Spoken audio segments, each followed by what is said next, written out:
দর্শক আশা করি সবাই ভালো আছেন। দর্শক এই হলো আমার চাষকৃত বালু মাটিতে ছাওয়াযুক্ত জায়গায় ঘাসের রাজা ইন্দোনেশিয়ান স্মার্ট নেপিয়ার, যেটা 22 থেকে 27% প্রোটিন।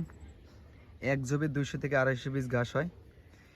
অন্যান্য ঘাসের তুলনায় এই ঘাসটার বৈশিষ্ট্য হলো ঘাসটা নরম, পাতা বেশি, ডাটা কম, এক জবে ঘাসের পরিমাণ বেশি হয় এবং অন্যান্য ঘাস যেরকম শক্ত হয়ে যায় 2 মাস 3 মাস বয়সে নিচের অংশ, সেক্ষেত্রে এই ঘাসটা ভিন্ন। অন্য ঘাসের তুলনায় এই ঘাসটার রস বেশি, প্রোটিন পার্সেন্টেজ বেশি, উৎপাদন বেশি এবং ঝোপে বেশি হয়। দেখেন দর্শক, এখানে বালু ছিল, ইতিপূর্বে আপনাদেরকে দেখাচ্ছি ডেজার্ট দিয়ে ভরা বালুতে এই চাষ করা। এই ঘাসটা আপনারা চাইলে বালু মাটিতে, বাগানে, ছাওয়াযুক্ত জায়গায়, গাছের নিচে, যে কোনো পরিবেশে চাষ করতে পারেন। অবশ্যই উঁচু জমি, যে কোনো বলতে পানির জমিতে এই ঘাসটা হবে না।